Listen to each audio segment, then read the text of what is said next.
Tame that beast, and my planet is yours. The alien emperor mocked. Then the human smiled. The night air on Azaris 7 hung thick with tension. Silvery moonlight bathed the grand pavilion where the diplomatic party from Earth stood facing the throne of Emperor Sarek Drael. The blue-skinned Kaelorians lined the chamber walls, their eyes reflecting cold curiosity and barely concealed disdain. The massive crystal dome above opened to the night sky, where a single enormous moon cast its pale light on the proceedings below.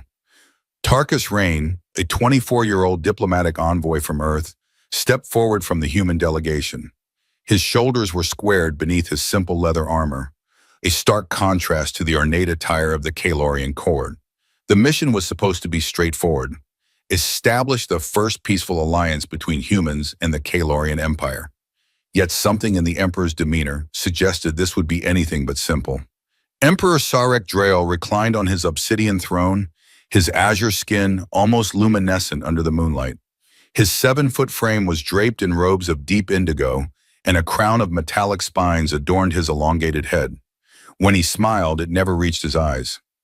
So, the Emperor's voice boomed across the pavilion, "Earth sends children to negotiate with emperors." His entourage tittered with laughter. "Your species is young, human, barely 1,000 years of space travel, while we have sailed the cosmic seas for millennia." Tarkus maintained his composure, despite the insult. Admiral Costa, the head of the human delegation, had warned him about Kaelorian pride. Their technological advancement might be only marginally greater than Earth's, but their empire spanned dozens of habitable worlds. An alliance would be invaluable if they could secure it. "Youth brings fresh perspective, Your Majesty," Tarkus replied, his voice steady. "And sometimes, new solutions to old problems." The Emperor's eyes narrowed. Bold words. Yet what does Earth offer that the Kaelorian Empire could possibly need? Your planets are resource poor, your military power insignificant compared to ours. "We offer partnership," Tarkus said. "Earth has expertise in terraforming technology that could help revitalize the dying outer worlds of your empire. We've studied the reports." "Reports?" The Emperor laughed, a harsh sound that echoed through the chamber. "You read our scientific assessments and think you understand our empire? Perhaps humans are more presumptuous than I thought." A murmur rippled through the gathered Kaelorians. Tarkus sensed the diplomatic ground shifting beneath him.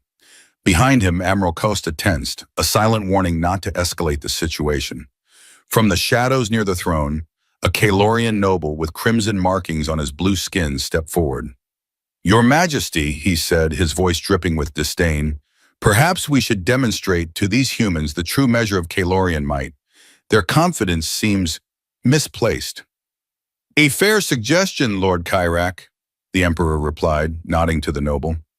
Tarkus noted the exchange, marking Lord Kyrak as a potential adversary. The Emperor rose suddenly, towering over the assembled diplomats. "Perhaps we need a more practical demonstration of human worth." His gaze swept over the human delegation before settling back on Tarkus. "A test to determine if your species deserves our attention at all." Tarkus felt his mouth go dry. "What kind of test, Your Majesty?" The Emperor's lips curled into a cruel smile.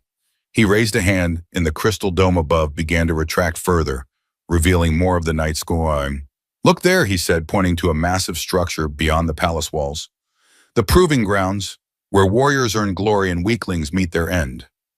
In the distance, illuminated by the moonlight, stood a colossal arena.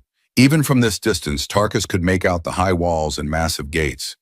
"Within those walls," the Emperor continued, "dwells the pride of our world, a creature we call the Shadow Beast. For generations, our greatest warriors have attempted to tame it. All have failed." His eyes fixed on Tarkus with sudden intensity. "You can have all my planet, indeed an alliance with my entire empire, if you tame that predator."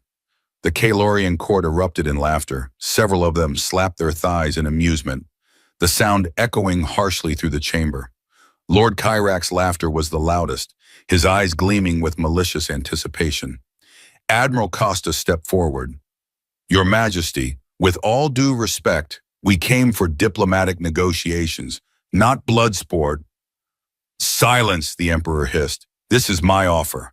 Take it or return to your insignificant world empty-handed. He focused again on Tarkus. What say you, boy? Do humans possess the courage to face our challenge? Or shall you scurry back to your ships? Tarkus felt every eye in the room upon him. The mission brief had mentioned nothing about trials by combat or beast taming. This was clearly a setup, a way for the Emperor to humiliate Earth's delegation and dismiss them without serious consideration. His father's voice echoed in his memory. Diplomacy isn't just about words, son. Sometimes it's about standing your ground when everyone expects you to run. I accept your challenge, Tarkus said, the words leaving his mouth before he could reconsider. The laughter died immediately. Even the Emperor seemed momentarily taken aback. Tarkus, no, Admiral Costa whispered urgently. This is suicide. You cannot be serious, the Emperor said, leaning forward with newfound interest. The Shadow Beast has killed over 300 of our finest warriors. What makes you think a human could succeed where Kalorians have failed? Tarkus met the Emperor's gaze unflinchingly, because sometimes it takes an outsider to see what those too close cannot. A heavy silence fell over the chamber. The Emperor studied Tarkus for a long moment, then laughed, not the mocking laugh from before, but something more genuine, tinged with curiosity. Very well, human. Your trial will begin at dawn. He gestured to his guards. Show our guest to suitable quarters. He should rest before his glorious attempt. As Tarkus was escorted from the chamber, the Emperor called after him. One more thing, human. When the Shadow Beast tears you apart tomorrow, remember that you chose this fate. No one forced your hand. Tarkus noticed Lord Kyrak whispering to several other nobles, their expressions darkening as they glanced his way. Whatever they were planning, it boded ill. The guards led Tarkus through winding corridors of polished stone. Admiral Costa hurried alongside him, his face flushed with anger. Have you lost your mind? The Admiral hissed. This wasn't part of the mission. You've just volunteered for execution. What choice did I have? Tarkus replied quietly. He wasn't going to negotiate in good faith. At least this way we have a chance. A chance at what? Getting you killed? The diplomatic fallout if they murder Earth's envoy could set us back decades. Tarkus stopped, turning to face his superior. Sir, with respect, they were going to dismiss us regardless. This way, at least we force them to take us seriously. The Admiral's expression softened slightly. And if you die tomorrow? Then make sure Earth knows it wasn't for nothing. Tarkus managed a small smile. Besides, I don't plan on dying.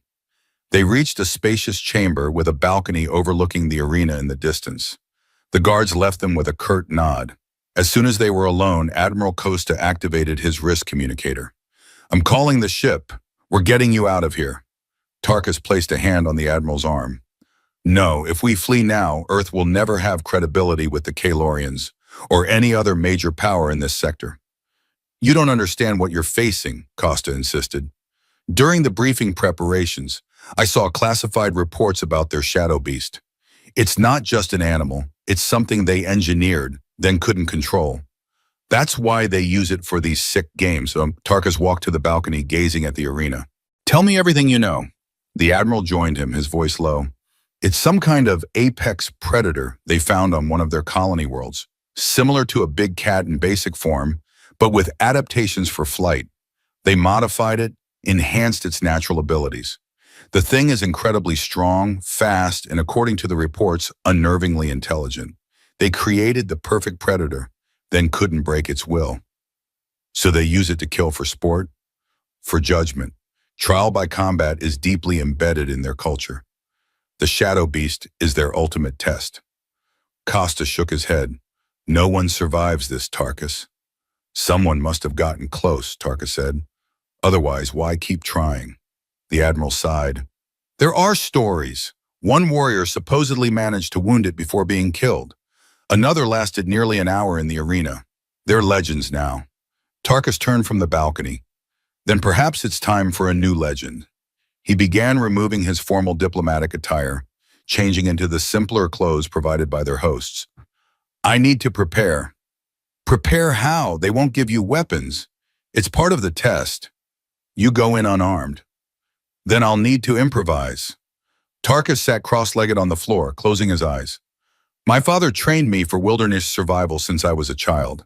He always said the most dangerous predator isn't the strongest. It's the one that adapts. Admiral Costa watched him with a mixture of admiration and concern. I hope you're right, he moved toward the door. I'll see what intelligence I can gather from the palace staff. Maybe there's something we're missing. Left alone, Tarkus began his meditation techniques. His father, a legendary survival expert, had drilled these methods into him since childhood.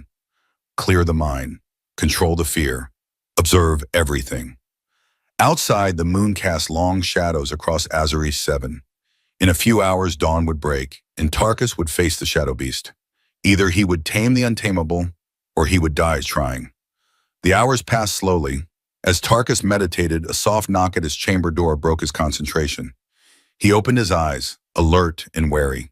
Enter, he called, rising to his feet. The door opened to reveal a female Calorian, her blue skin a shade lighter than most he had seen. She wore simpler garments than the court officials, and her eyes lacked the cold disdain he'd grown accustomed to seeing. I am Lyra, she said, her voice barely above a whisper. Daughter of the Emperor's former chief scientist. She glanced nervously over her shoulder before stepping fully into the room, closing the door behind her. Why are you here? Tarkus asked, keeping his distance. To warn you. She approached, carrying a small cloth bundle. The shadow beast, it's not what they claim. Tarkus studied her, searching for deception. Explain. The creature was not engineered, as your admiral believes. That's a lie the Emperor tells to enhance his prestige. She unfolded the cloth, revealing what appeared to be a stone tablet with ancient markings. It's the last of a species that once served as guardians to my people, before we became conquerors. Tarkus examined the tablet without touching it. The carvings showed winged creatures, much like the shadow beast described to him, but in various poses, protective, nurturing, peaceful. Why tell me this? He asked. Because 300 warriors haven't died trying to tame it. That's another lie. Her eyes flashed with something like anger. Only a dozen have faced it. The rest were political prisoners, scientists who questioned the Emperor, artists who created works that challenged his rule, all thrown to the beast as punishment, unarmed and untrained. Tarkus felt a chill run through him. So tomorrow's challenge is meant to silence Earth's voice before it can speak. She rewrapped the tablet. The shadow beast responds to courage, yes, but also to compassion. It was bred to protect, not to kill without reason. How do you know this? Lyra hesitated. My mother was one of the scientists executed for discovering the truth about the creature's origins. Before she died, she passed her research to me. She placed the bundle in Tarkus's hands. Take this, study the markings. They show the ancient bonding ritual our ancestors used. Won't you be in danger for helping me? I already am. She moved toward the door. The Emperor has ordered your delegation to attend a feast tonight. Do not eat or drink anything offered to you. Poison? Tarkus asked, alarmed. Not to kill, to weaken, to ensure you cannot possibly succeed tomorrow. She paused at the door. There are many in our society who wish for change, human, who tire of the Emperor's cruelty and deception. Your success tomorrow could mean more than just an alliance between our worlds. What about Lord Kyrak? I noticed him by the Emperor's side. Lyra's expression darkened. Kyrak is the leader of the traditionalist faction, those who believe that Calorian Empire should conquer rather than cooperate. He sees any alliance with Earth as weakness. She hesitated. Be especially wary of him. He will not accept your success, even if you somehow survive tomorrow. Before Tarkus could respond further, she slipped out as quietly as she had come. He unwrapped the tablet again, studying the ancient markings more carefully. If what Lyra said was true, the challenge ahead was both more and less dangerous than he had believed. The shadow beast might not be the mindless killer the Emperor portrayed, but the stakes had just grown considerably higher. When Admiral Costa returned an hour later, Tarkus shared what he had learned. Can we trust her? The Admiral asked, examining the tablet. I'm not sure, Tarkus admitted, but her warning about the feast matches what one of the servants told me while escorting me here. that the emperor has never negotiated in good faith with potential allies. He either conquers them or tricks them into submission. Costa's expression darkened. Then we need to be very careful tonight. The feast was a lavish affair held in the palace's grand hall. Hundreds of Kalorian nobles gathered at long tables laden with exotic foods and drinks. The emperor sat at the head table, with Tarkus and Admiral Costa given places of honor nearby, a suspicious gesture of goodwill. Eat, drink, the emperor encouraged, gesturing to the spread before them. Consider it your last meal as our guest, or perhaps the first of many, should you somehow prevail tomorrow. Tarkus noted several Kalorians watching him intently, awaiting his reaction to the food. Following Lyra's warning, he smiled politely. Your Majesty is too kind. However, it is an Earth custom to fast before a trial of skill. I hope you will not consider it an insult if I abstain tonight. The Emperor's smile faltered slightly.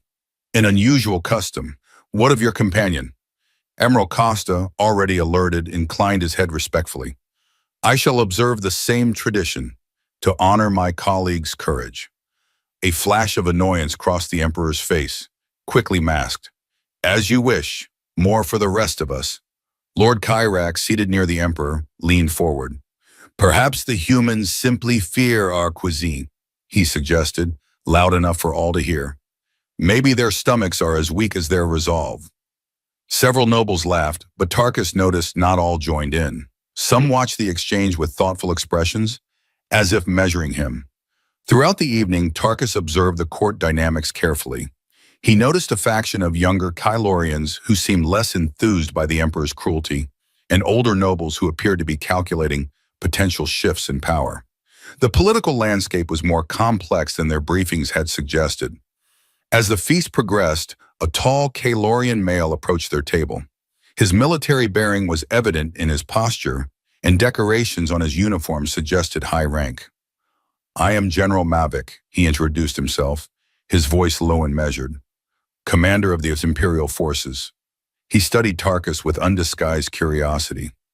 I have witnessed 342 species in combat across 17 star systems. Humans are, unfamiliar to me. We're relatively new to interstellar travel, Tarkus replied carefully. Yet you accept a challenge that has defeated our greatest warriors. The general's eyes narrowed. Either supremely confident or supremely foolish. Sometimes the line between the two is thinner than we imagine, Tarkus suggested. The general almost smiled. Almost. Indeed. He leaned closer, speaking so only Tarkus could hear. Watch for the beast's tail. It strikes with it before attacking with claws or teeth, a pattern none have lived long enough to recognize. Before Tarkus could respond, the general straightened and walked away, returning to his place at a nearby table. What was that about? Costa whispered. I think, Tarkus said slowly, there may be more allies here than we realized. As the night wore on, entertainers performed for the court, dancers, musicians, and finally a demonstration of Kalorian martial prowess. 6 warriors entered the hall, armed with bladed weapons similar to Earth's halberds. They performed synchronized combat routines, their movements precise and lethal. Observe closely, human, the Emperor called to Tarkus. This is but a taste of the skill that has failed against the Shadow Beast. Tarkus did observe, not just the fighter's skill, but their limitations. They fought with precision but little adaptability. Each move flowed into the next in clearly rehearsed patterns, impressive but predictable. His father's lessons on wilderness survival had emphasized the opposite approach. Adapt, improvise, respond to the environment rather than imposing a predetermined strategy upon it. When the demonstration concluded, the Emperor rose. Tomorrow at dawn, we witness either the birth of a new alliance or the death of a presumptuous human. He raised his goblet. To tomorrow's spectacle. The court cheered, many clearly anticipating Tarkus's demise. As the gathering began to disperse, Tarkus noticed Lyra standing in a shadowed alcove, her expression unreadable. She gave him the slightest nod before disappearing into the crowd. Lord Kyrak, meanwhile, huddled with several nobles and warriors, their expressions dark as they cast occasional glances toward Tarkus. Their conspiratorial manner confirmed Lyra's warning. Some Calorians would not accept a human's success, regardless of the outcome tomorrow. Back in his chambers, Tarkus spent hours studying the tablet Lyra had given him. The ancient markings depicted a ritual that emphasized mutual respect between beast and man, not dominance, but partnership. It showed warriors approaching the creatures with open hands, empty of weapons, heads held high but not challenging. This supports what she told me, Tarkus explained to Admiral Costa. The beasts were guardians, not weapons. They chose their partners based on worthiness, not submission. And you believe you can replicate a ritual from an ancient tablet with no training against a creature that's killed dozens of warriors? Costa sounded skeptical.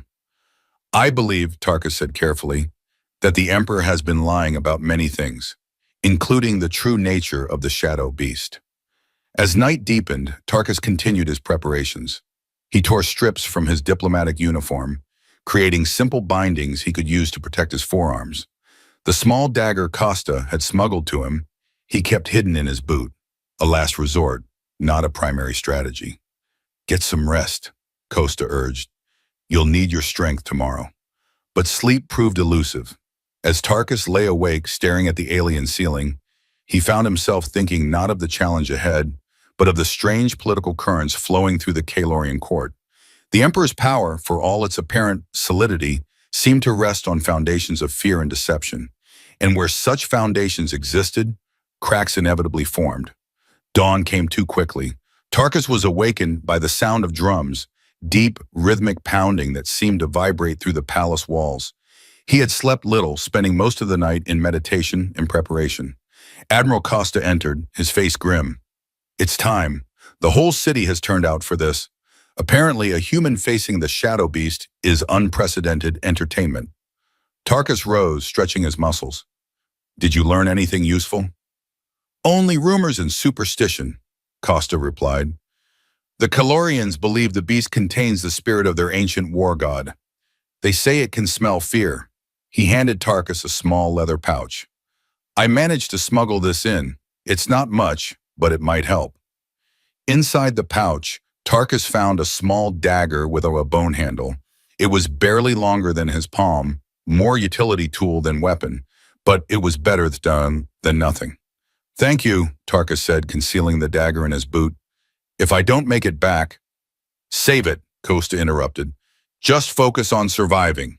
The door opened, and 6 Calorian guards entered. Their captain, distinguished by red markings on his blue skin, stepped forward. The Emperor awaits. It is time for your trial. They were escorted through the palace and out into the morning light. The streets were lined with Calorians, all pushing and jostling for a glimpse of the human who had accepted the Emperor's challenge. Some jeered, others watched in silent curiosity. The arena loomed before them, a massive structure of stone and metal. It had clearly stood for centuries, its walls weathered by time but no less imposing. Great banners bearing the imperial crest fluttered in the morning breeze. They entered through a massive archway, passing under ancient symbols carved into the stone. The arena floor was a vast expanse of sand and rock, dotted with a few large boulders and what appeared to be the skeletal remains of previous combatants. Above, thousands of Calorians filled the tiered seating, their combined voices creating a deafening roar. At the far end, on an elevated platform, sat Emperor Sarek Drael. He wore different robes today, battle regalia that glinted in the morning sun. Lord Kyrak stood at his right hand, his expression hungry for violence. When he saw Tarkus, the Emperor rose, and the crowd fell silent. The human challenger approaches, the Emperor's voice boomed across the arena. He believes he can accomplish what generations of Calorian warriors could not. Laughter rippled through the crowd. Tarkus was led to the center of the arena. The guards retreated, leaving him alone on the sand. Admiral Costa was escorted to a position near the Emperor's platform, clearly a hostage to ensure Tarkus didn't try anything unexpected. Before we begin, the Emperor called, perhaps you would like to reconsider, human. There is no shame in admitting the task is beyond you. Tarkus looked up at the Emperor. I made my choice, Your Majesty. I stand by it. The Emperor's expression hardened. Very well. Release this shadow beast. A massive iron gate at the far end of the arena began to rise with the grinding of ancient mechanisms. The crowd's roar grew louder, then suddenly hushed as a deep growl emanated from the darkness beyond the gate. For a moment, nothing emerged. Then, like a piece of the darkness itself taking form, the shadow beast stalked into the light. Tarkus felt his breath catch. The creature was magnificent and terrifying in equal measure. It resembled an enormous panther, but with membranous wings folded against its sides. Its fur was midnight blue, almost black, and seemed to absorb the light around it. But most striking were its eyes, two orbs of brilliant sapphire that fixed on Tarkus with unmistakable intelligence. The beast was massive, easily 3 times the size of an earth tiger.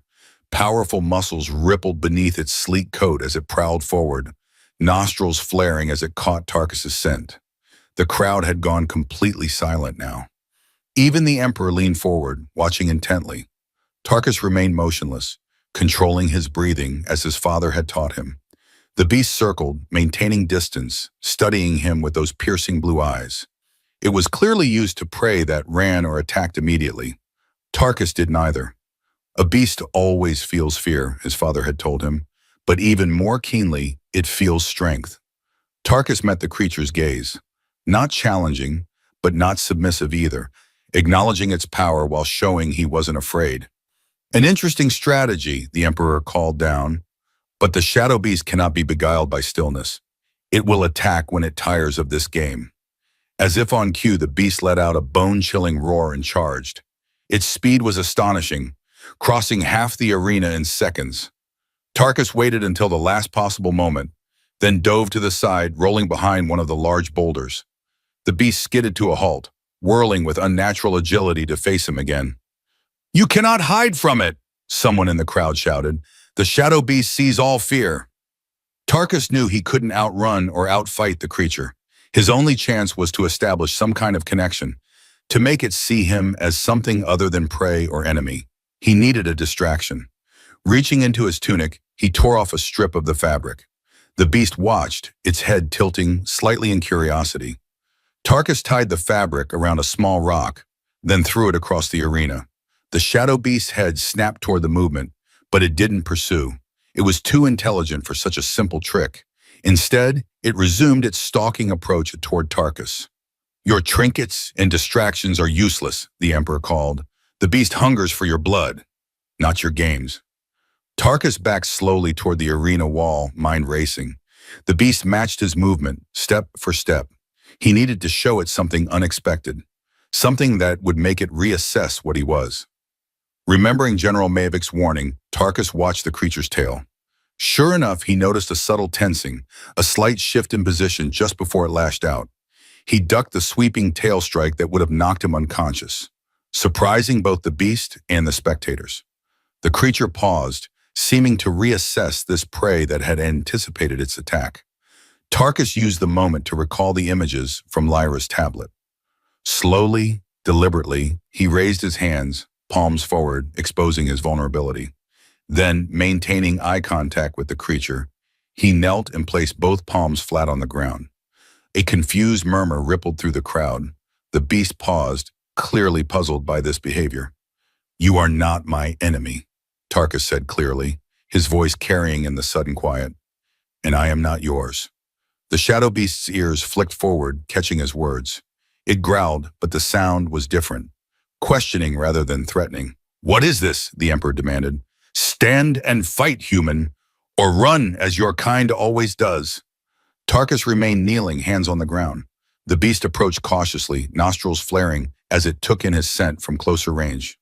"You are a warrior," Tarkus continued, his voice steady despite the pounding of his heart. "Not a slave to their games, neither am I." The creature was close enough now that Tarkus could feel its hot breath. One swipe of its massive paws could separate his head from his shoulders. Instead, it circled him, sniffing, assessing. Then, without warning, it lunged. Tarkus felt the impact as the beast's massive form knocked him backward. He tumbled across the sand, scrambling to regain his footing as the crowd roared. The beast charged again, faster than he could react. This time, claws raked across his shoulder, tearing through his tunic and drawing blood. Tarkus grunted in pain but didn't cry out. He stumbled backward, reaching for the dagger in his boot. The shadow beast circled again, eyes fixed on the blood now seeping from Tarkus's wound. It had tasted first blood. Now it would go for the kill. Tarkus drew the small dagger, its blade catching the sunlight. The beast paused, eyeing the weapon warily. "I don't want to hurt you," Tarkus said, knowing the creature couldn't understand his words, but might comprehend his intent. "But I will defend myself." The beast seemed to understand the threat, if not the words. It growled, wings half unfurling in a display of dominance. Tarkus knew he had only one chance. When the beast charged again, he didn't dodge. Instead, he stepped into the attack, ducking under a massive paw and slashing with his dagger. The blade cut across the creature's shoulder, not deep enough to seriously wound, but enough to draw blood. The beast roared in pain and fury, whirling to face him again. Blood, dark blue, almost purple, oozed from the shallow cut. The crowd gasped. A human had wounded the shadow beast, something few Calorians had ever accomplished. The beast pursued, but more cautiously now. It had learned he was dangerous. Tarkus used the momentary advantage to retreat toward one of the larger boulders. The beast followed, but more carefully now, reassessing this unusual opponent. Tarkus could see the intelligence in its eyes, not the mindless aggression of a trained killer, but the calculated assessment of a thinking predator. For several tense minutes they circled each other, neither attacking nor retreating. The crowd grew restless, expecting blood and violence, not this strange standoff. From the Emperor's platform, Tarkus could see Lord Kyrak gesturing angrily, clearly disappointed by the lack of carnage. Then Tarkus remembered another detail from Lyra's tablet. The ancient bonding ritual had involved an offering. Not submission, but respect, acknowledgement of power. What happened next stunned the entire arena. Instead of continuing to defend himself, Tarkus placed the dagger on the ground and stepped away from it. "What is he doing?" voices cried from the crowd. "Choose," Tarkus said to the beast, loud enough for his voice to carry. "Kill me or join me. I won't be your executioner." The shadow beast stalked forward, sniffing at the discarded weapon. It looked from the dagger to Tarkus, those intelligent blue eyes seeming to assess the situation. "Impossible," the Emperor breathed, rising from his seat. "No one surrenders a weapon to the shadow beast." For a long moment, beast and man regarded each other across the sand. Blood dripped from both their wounds, mingling on the arena floor, red and blue-purple, side by side. Then, with deliberate slowness, the shadow beast approached Tarkus. Not charging, not attacking, but walking with measured steps. The crowd held its collective breath. When it reached him, the creature did something astonishing. It lowered its massive head and pressed its forehead against Tarkus's chest. A gesture not of submission, but of recognition, equal to equal. The silence in the arena was absolute. Then a single voice called out, "The beast acknowledges him!" More voices joined in, the crowd's shock turning to awe. The Emperor remained standing, his expression unreadable. Lord Kyrak's face contorted with rage and disbelief. Tarkus slowly raised his hand and placed it on the creature's head. He could feel the powerful muscles beneath his palm, still tense and ready to strike if needed. But the beast allowed the touch. "We are not so different, you and I," Tarkus murmured. "Both of us pawns in someone else's game." Emboldened, he moved his hand to the wound he had inflicted, gently examining it. The beast tensed but didn't pull away. The cut was superficial. It would heal quickly. "I think we understand each other now," Tarkus said. He glanced up at the Emperor's platform. "We've both been underestimated." As if understanding his words, the shadow beast turned its gaze toward the Emperor as well. A low, rumbling growl vibrated through its body. Emperor Sarek Drael's composure finally broke. "This cannot be," he said, his voice lacking its usual confidence. "The shadow beast submits to no one." "It hasn't submitted," Tarkus called back. "It has chosen. There's a difference." Murmurs spread through the crowd. The Emperor raised a hand for silence. "You have surprised us, human," he acknowledged, "but taming the beast requires more than a moment's truce. Can you command it? Can you ride it, as our legends claim a true master would?" Tarkus looked into the creature's eyes, seeking permission rather than asserting dominance. "What do you say?" he asked softly. Shall we show them what partnership looks like? The shadow beast's wings unfurled fully, an impressive span that cast a shadow across the arena floor. It lowered its body slightly, a clear invitation. With careful movements, Tarkus positioned himself on the beast's back, between its powerful shoulders and just ahead of where the wings joined its body. He could feel the creature's tremendous strength beneath him, the heat of its body, the rhythm of its breathing. "Ready when you are," he whispered. The shadow beast launched itself forward with explosive force. Tarkus clung to its neck as they raced around the arena perimeter, the crowd's roar building with each passing second. Then, with a powerful leap, the beast spread its wings and took flight. They soared upward, above the arena walls, over the astonished spectators, and higher still, circling the Emperor's platform close enough for Tarkus to see the shock on Sarek Drael's face and the fury on Lord Kyrax. The Shadow Beast's flight was smooth and powerful, nothing like the mechanical precision of aircraft. It was fluid, organic, a dance between creature and air currents. Tarkus found himself laughing, the exhilaration of flight and washing away the tension and fear of the past day. They circled the arena 3 times before landing directly before the Emperor's platform. The beast's claws dug into the sand as it touched down with surprising gentleness. The crowd erupted in cheers, no longer mocking, but genuinely amazed. Many Kalorians stood, beating their chests in what appeared to be a gesture of respect. Emperor Sarek Drael remained standing, his expression a complex mixture of disbelief, anger, and reluctant admiration. For several moments, he said nothing, simply staring at the human atop the shadow beast. Finally, he spoke, his voice carrying clearly despite the crowd's noise. "It seems human that I underestimated your species." The admission clearly cost him. "You have accomplished what no Kalorian has managed in 10 generations. Tarkus inclined his head respectfully but said nothing. The moment belonged to the Emperor now. How he handled this unexpected outcome would determine much. "I am a ruler of my word," the Emperor continued. "You have tamed the predator, as I challenged. The terms were clear." He paused, clearly struggling with what came next. "You can have all my planet," I said. The crowd hushed, waiting for his next words. "But I cannot give you a planet," the Emperor said, a new resolve entering his voice. "What I can offer is an alliance, equal terms between Earth and the Kalorian Empire. Not as master and servant, but as partners." Tarkus felt a surge of triumph, but kept his expression neutral. "Earth seeks nothing more or less than that, Your Majesty. We would be honored to accept such an alliance." The Emperor descended from his platform, approaching until he stood just meters from the Shadow Beast. The creature growled softly but made no move to attack. "There is wisdom in your approach, Tarkus Rain," the Emperor said, using his name for the first time. "You sought connection where we sought only dominance. Perhaps there are lessons our ancient empire could learn from your young world." Tarkus dismounted carefully, standing beside the Shadow Beast rather than in front of it.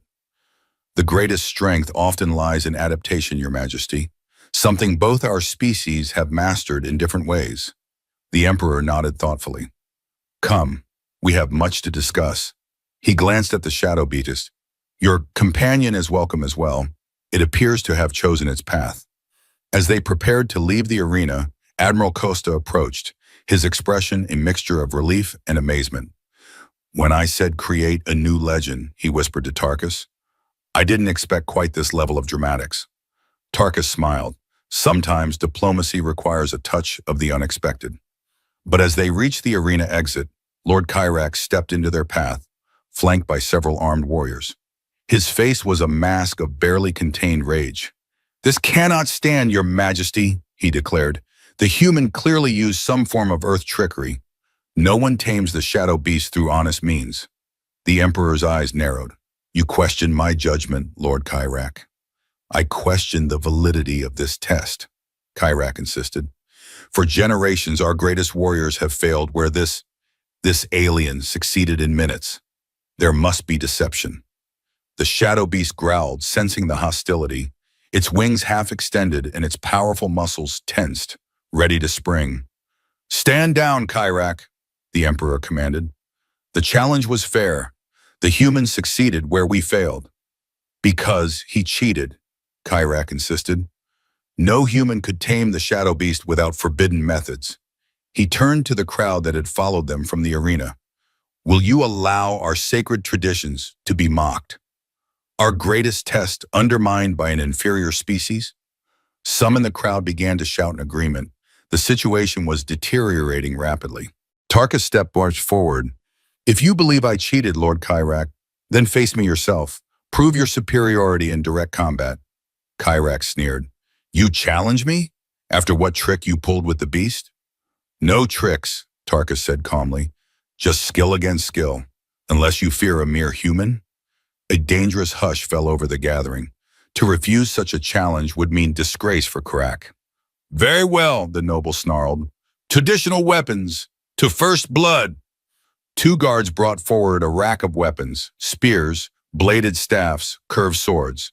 Kyrak selected a wicked-looking blade, similar to a scimitar but heavier at the tip. Tarkus examined the offerings, aware that the crowd's mood hung in the balance. He chose a simple, straight sword, testing its weight and balance. It was heavier than earth weapons he trained with, but manageable. Begin, the Emperor commanded, stepping back to give them space. Kyrak attacked immediately, his blade whistling through the air with practiced precision. Tarkus parried, the impact jarring his arm. The noble was strong and skilled, clearly a warrior of considerable experience. They circled each other, exchanging blows. Tarkus fought defensively, studying his opponent's style. Like the warriors in the demonstration the previous night, Kyrak fought with technical precision but little improvisation. The noble pressed forward, his attacks growing more aggressive as Tarkus continued to evade serious harm. Fight back, human, he taunted. Or do you only have courage when facing beasts, not warriors? Tarkus didn't respond to the taunt. Instead, he watched for the pattern in Kyrak's attacks, the sequence of moves the noble relied upon. 3 strikes, then a spinning move, followed by a downward slash. Repetitive, predictable. After several exchanges, Tarkus saw his opportunity. As Kyrak completed his spinning maneuver, Tarkus didn't retreat as expected. Instead, he stepped inside the noble's guard, using the flat of his blade to deflect the downward slash. Before Kyrak could recover, Tarkus's sword darted forward, drawing a thin line of blue blood across the noble's cheek. First blood, the Emperor declared. The human wins. Kyrak stood frozen, his hand rising to touch the shallow cut on his face. Disbelief turned to rage. With a roar, he lunged at Tarkus, disregarding the rules of the duel. Before anyone could intervene, the shadow beast moved with blinding speed, placing itself between Tarkus and the charging noble. It didn't attack, but its message was clear. The fight was over. Kyrak skidded to a halt, his blade still raised. For a moment, it seemed he might attack anyway. Then, sanity prevailed. He lowered his weapon, his face a mask of hatred. This isn't finished, he hissed to Tarkus. No human will dictate terms to Kalorians while I draw breath. That's enough, Lord Kyrak, the Emperor said sharply. You challenged and lost. Honor demands you accept defeat. The noble bowed stiffly and retreated, his supporters following. The crowd's mood remained tense but no longer openly hostile. The Emperor turned to Tarkus. It seems you have a talent for making both friends and enemies among my people. Change always meets resistance, Tarkus replied. But I hope the alliance between our worlds will prove its worth to even the most skeptical. As do I, the Emperor gestured toward the palace.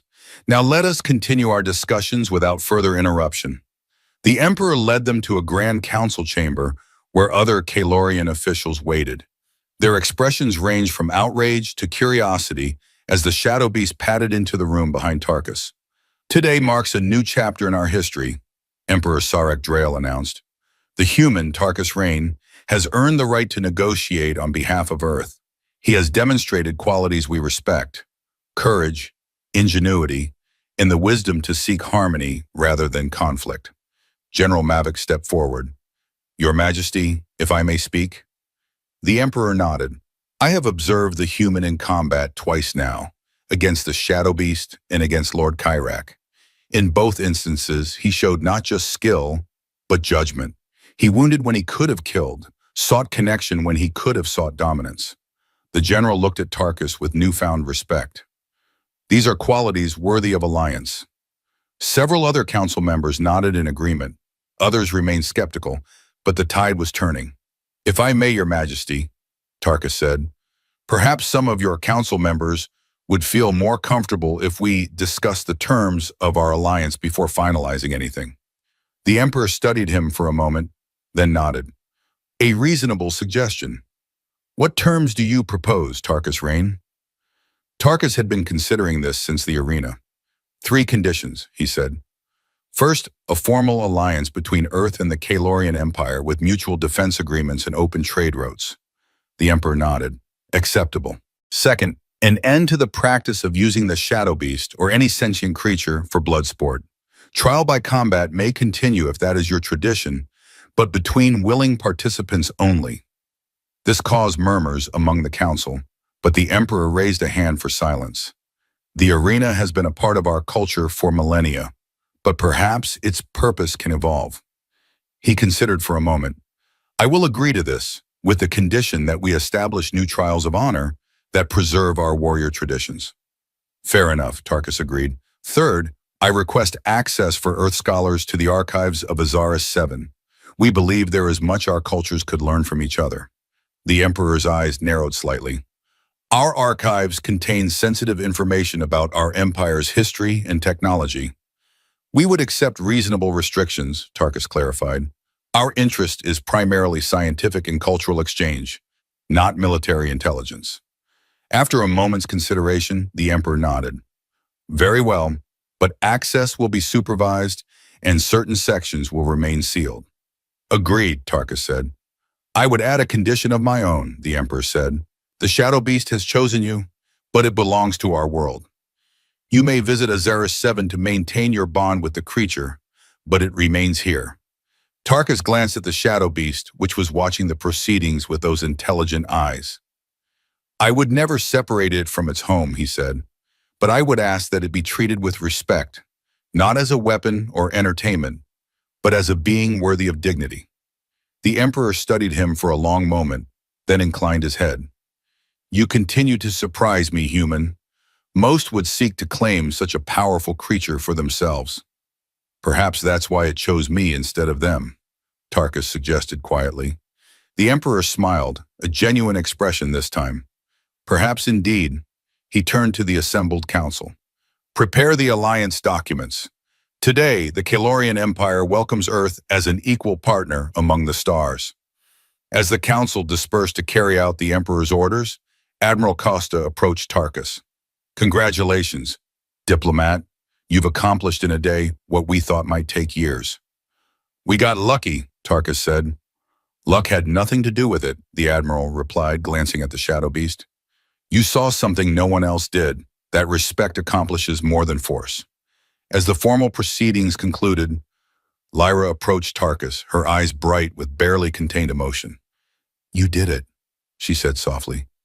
"You've changed everything." "I had help," Tarkus replied, equally quiet. "Your tablet showed me the way to approach the beast." She shook her head. "The tablet only confirmed what you already suspected. That connection is stronger than domination. Few Kalorians could have seen that truth, even with the evidence before them." The Shadow Beast, which Tarkus had begun thinking of by its true name, Varun, nudged his arm gently. "What will happen now?" Lyra asked, reaching cautiously to touch the creature's head. It allowed the contact, seeming to recognize her as a friend. "Change," Tarkus said simply, "for both our worlds." The Emperor rejoined them, his gaze settling on the Shadow Beast. "There is something I must tell you about this creature," he said, "something few Kalorians know." Tarkus waited, sensing the importance of what was to come. "The Shadow Beast is the last of its kind," the Emperor continued. "Its species evolved on a world we colonized centuries ago. Our ancestors, in their arrogance, destroyed most of the natural habitat, driving the species to extinction. This one was captured as a cub and brought to Azaris 7 as a curiosity." "So it's been alone all this time," Tarkus said softly, a new understanding dawning. The Emperor nodded. "Generation after generation, we tried to break its spirit, to make it a symbol of our dominance over nature itself. We failed to understand that some things cannot, should not, be broken. Tarkus looked into the creature's eyes, seeing them anew, not just intelligence, but loneliness. The last of its kind, forced to fight for the entertainment of those who had destroyed its world. What is its actual name? Tarkus asked. Early its species had a name before you called it the Shadow Beast. The Emperor seemed surprised by the question. The native people of its world, before we conquered them, called its kind Varun. It means sky shadow in their tongue. Varun, Tarkus repeated, looking at the creature. Its ears perked up at the sound. I think it remembers. Varun pressed its head against Tarkus's chest, the same gesture it had made in the arena. A connection, a recognition. The formal alliance ceremony took place 3 days later, beneath the open sky of the palace courtyard. Representatives from both Earth and the Calorian Empire gathered to witness the historic occasion. The single moon of Azares 7 hung low on the horizon, a silent witness to the proceedings. Tarkus stood beside Admiral Costa as the Emperor signed the treaty documents. Varun remained at his side, no longer restrained or caged, but free to come and go as it pleased. The creature had chosen to stay with Tarkus, following him throughout the palace like a shadow. With these signatures, Emperor Sarek Drael proclaimed, we forge a new path together, not as conquerors and conquered, but as equals united in common purpose. The assembled dignitaries applauded. Many of the Calorians still regarded Tarkus with suspicion, but there was respect in their eyes now, respect he and Earth had earned. But as the ceremony concluded, a commotion erupted at the courtyard entrance. Guards shouted warnings as Lord Kyrak pushed through, his face contorted with rage. Behind him followed a dozen warriors, weapons drawn. This travesty will not stand, the noble shouted. The Emperor has been bewitched by Earth trickery, Varun growled, moving protectively in front of Tarkus. The Emperor's guards formed a defensive line, spears leveled. This is treason, Lord Kyrak, the Emperor declared. Lower your weapons immediately. The only treason, Kyrak snarled, is allowing humans to dictate terms to the Calorian Empire. He raised his blade. Those loyal to our true traditions, to our superiority, stand with me now. To Tarkus's dismay, several members of the court moved to join Kyrak. The situation was deteriorating rapidly. Your Majesty, Tarkus said quietly, let me address him. The Emperor hesitated, then nodded. Tarkus stepped forward, Varun at his side. Lord Kyrak, this alliance benefits both our worlds. No one is being subjugated or diminished. Silence, human, Kyrak spat. Your words are poison. Your very presence an insult to our ancient lineage. He pointed his blade at Tarkus. I challenge you to mortal combat. When I display your head to the crowd, they will see the truth of human weakness. Before Tarkus could respond, General Mavic stepped forward. The human has already defeated you in fair combat, Lord Kyrak. Your challenge dishonors our traditions. Then I challenge you as well, General, the noble shouted. All who stand with the humans are traitors. Tension crackled in the air. Violence seemed inevitable. Then, to everyone's surprise, Lyra pushed through the crowd to stand beside Tarkus. This is what our empire has become, she called out, her voice clear and strong. We who once explored the stars now fear new ideas, new connections. We who built wonders now destroy what we don't understand. Kyrak sneered. The scientist's daughter speaks of destruction? Your mother's research nearly exposed the lie at the heart of our power. A gasp rippled through the gathering. The Emperor's expression darkened. What lie is this? Admiral Costa asked quietly. The lie, Lyra said, her voice carrying, that the Calorian Empire expanded through superior strength and civilization, rather than through brutal conquest and ecological devastation. Kyrak laughed harshly. All empires are built in blood, girl. The strong rule the weak. It is the law of nature. No, Tarkus countered. It's the excuse of those who lack the vision to see alternatives. He looked around at the gathered Calorians. Your empire has achieved greatness, but at what cost? How many worlds stripped it bare? How many species like Vahrun driven to extinction? How many cultures erased? Kyrak's face contorted with fury. Enough talk. He signaled his warriors. Kill the human and his supporters. For the true empire. They charged forward, weapons raised. The Emperor's guards moved to intercept, but they were outnumbered. Chaos erupted in the courtyard as nobles fled and diplomats sought cover. Tarkus found himself facing Kyrak directly, the noble's blade slashing toward him. He parried with the ceremonial sword he'd been given for the alliance ritual, the impact jarring his arm. "I should have killed you in our first duel," Kyrak snarled, pressing his attack. "You could have chosen dialogue instead," Tarkus replied, giving ground strategically. There was no need for violence. "Spoken like a true human," Kyrak laughed, his blade a blur of motion. "Always talking when you should be fighting." Around them, the courtyard had become a battlefield. The Emperor's loyal guards clashed with Kyrak's rebels. General Mavic fought with precision and power, defending the Emperor himself from attackers. Varun, meanwhile, had taken to the air, diving down to scatter groups of rebels whenever they threatened to overwhelm the loyal guards. The creature's intelligence was on full display as it targeted weapons rather than warriors, disarming rather than killing. Tarkus continued to parry Kyrak's increasingly frenzied attacks, looking for an opening. The noble was skilled but reckless, his hatred making him predictable. "The alliance will fail," Kyrak hissed between strikes. "Even if you kill me, others will rise against this abomination." "The alliance isn't about domination," Tarkus insisted. "It's about mutual benefit, about learning from each other's strengths." "Weakness," Kyrak spat. "Cooperation is for the weak." His blade slipped past Tarkus's guard, slicing a shallow cut across his arm. Emboldened, Kyrak pressed forward and made his mistake. He overextended, off balance for just a moment. Tarkus seized the opportunity, stepping inside the noble's guard and disarming him with a twist of his blade. Kyrak stumbled, disarmed but not defeated. From his boot, he drew a hidden dagger, lunging at Tarkus with murderous intent. Tarkus barely had time to react, twisting to avoid the lethal thrust. The blade still caught him, cutting across his ribs. Pain flared, but he managed to maintain his footing.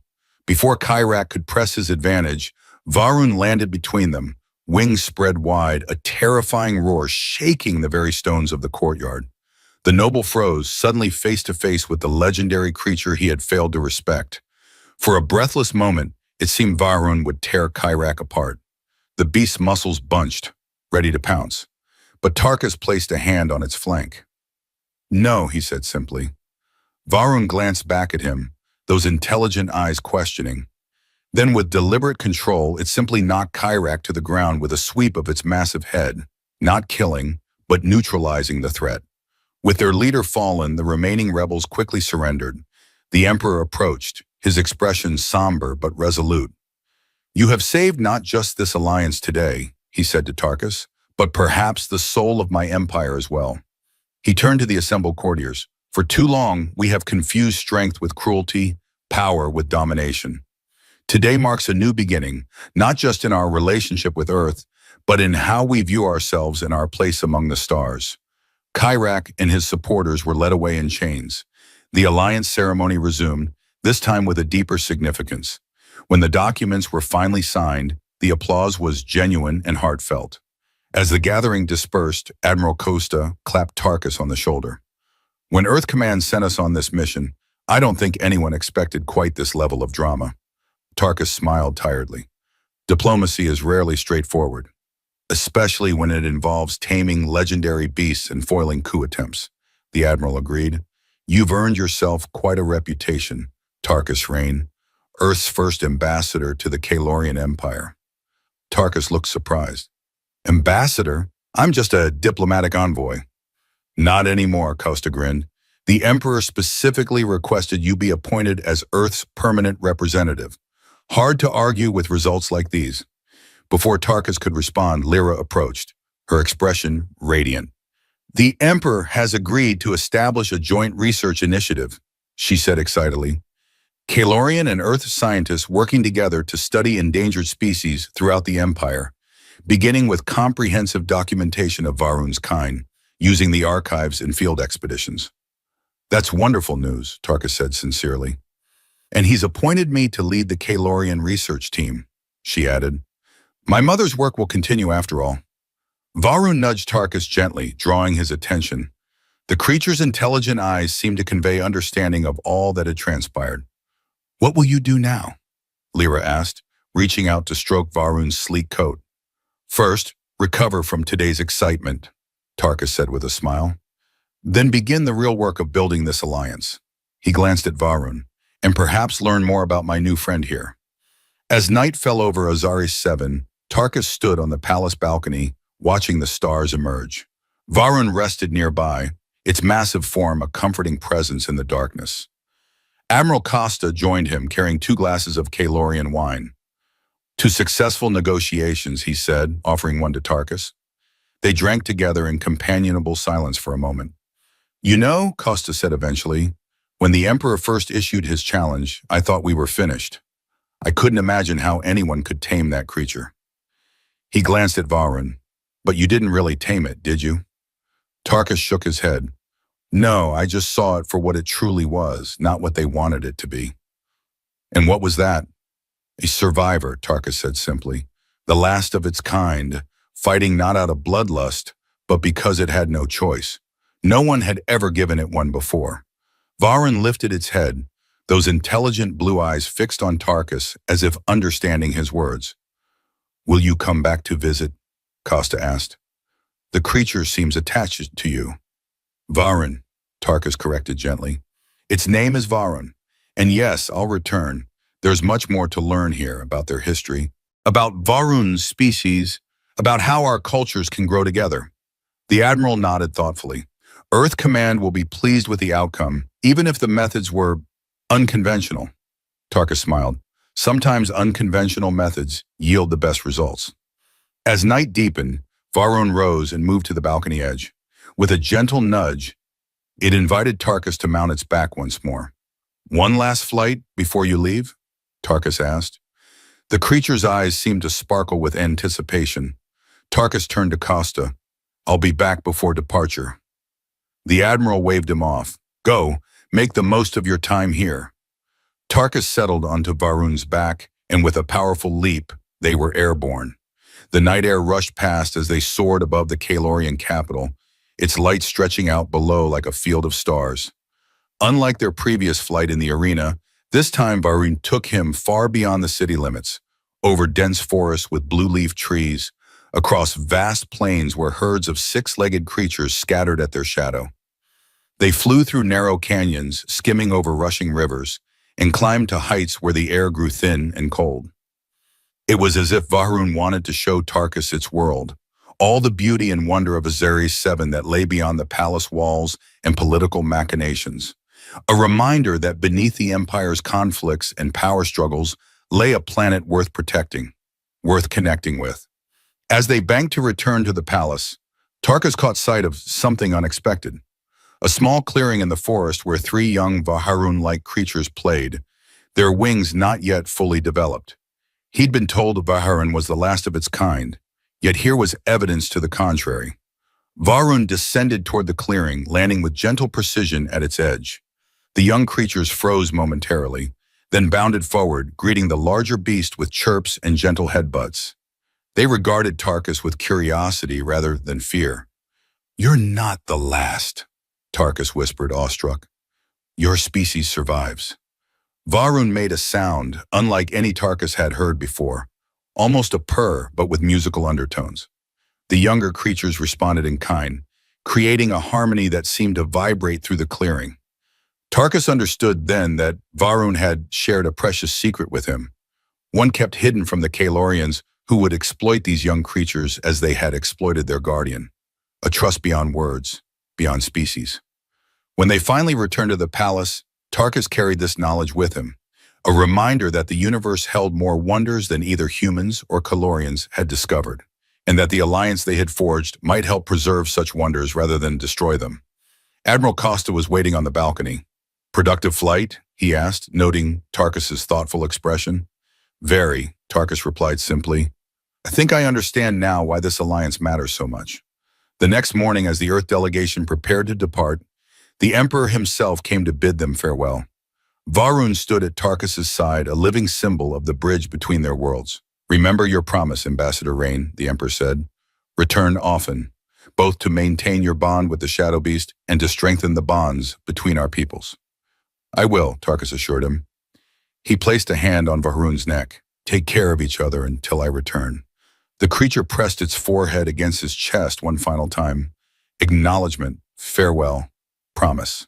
As the Earthship lifted off from Azuri's 7, Tarkus watched through the viewport as Vahroon took to the sky, escorting them to the edge of the atmosphere before peeling away in a graceful arc back toward the planet's surface. What had begun as a diplomatic mission had transformed into something far more significant, the beginning of a new chapter for both their worlds. Through respect rather than force, through connection rather than domination, barriers that had seemed insurmountable had fallen away. You can have all my planet if you tame that predator, the Emperor had laughed, never expecting success, never imagining that a human might succeed where generations of Kalorians had failed. But sometimes the most important victories came not from conquest, but from understanding, not from breaking another's will, but from recognizing their true nature. And as Earth receded behind them and the stars opened up ahead, Tarkus knew that this understanding would be the foundation of everything that followed, a new kind of diplomacy for a new kind of future.